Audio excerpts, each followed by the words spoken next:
Imaginez un monde où de nouveaux matériaux pourraient être inventés par centaines à chaque instant. Un monde où la simulation numérique serait mise à disposition des scientifiques pour la création des matériaux du futur. La science des matériaux nous a donné les prothèses en carbone, les batteries au lithium ou encore les échographies. Elle est aujourd'hui au seuil d'une révolution. Le professeur Marzari de l'EPFL va nous expliquer comment de nouveaux matériaux pourront voir le jour. We urgently need novel materials to tackle the challenges that our society faces. Il est urgent de développer de nouveaux matériaux pour faire face aux défis que notre société va rencontrer. Nous avons besoin de nouvelles sources d'énergie et nous devons préserver notre environnement en réduisant notre consommation. Les matériaux sont tellement essentiels que nous avons nommé les grandes époques de l'épopée humaine par leur nom. L'âge de la pierre, l'âge du fer ou encore l'âge du silicium.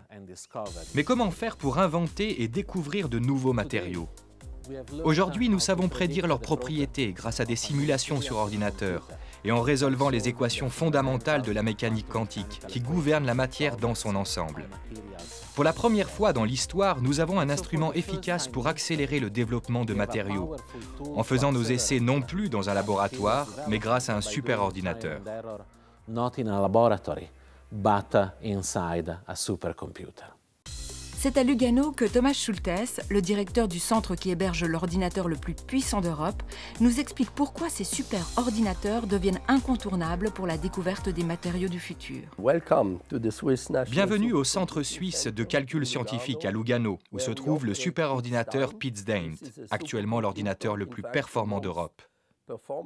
Il n'est pas seulement performant, mais c'est aussi le superordinateur le plus écologique.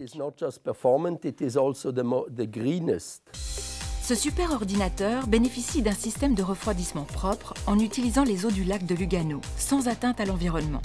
En plus de cela, un système de turbine va bientôt permettre de tirer de l'électricité de ce circuit hydraulique. Mais que font les scientifiques avec des machines comme celle-ci? Prenons l'exemple de Thomas Edison, qui a testé 3000 matériaux différents avant de trouver le bon pour créer le filament de la première ampoule. Un travail qui lui a pris plusieurs années. Aujourd'hui, les scientifiques pourraient faire la même recherche en l'espace de 10 minutes en utilisant une machine comme Piz-Daint.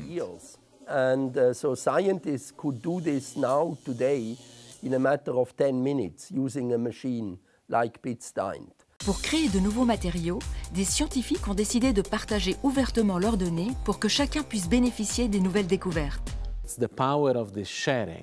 Ce sont à la fois le pouvoir du partage et l'accélération des calculs sur les ordinateurs qui vont permettre d'inventer et de découvrir de nouveaux matériaux à une vitesse encore jamais vue. La simulation et le libre partage sont déjà à la base de la création des matériaux du futur.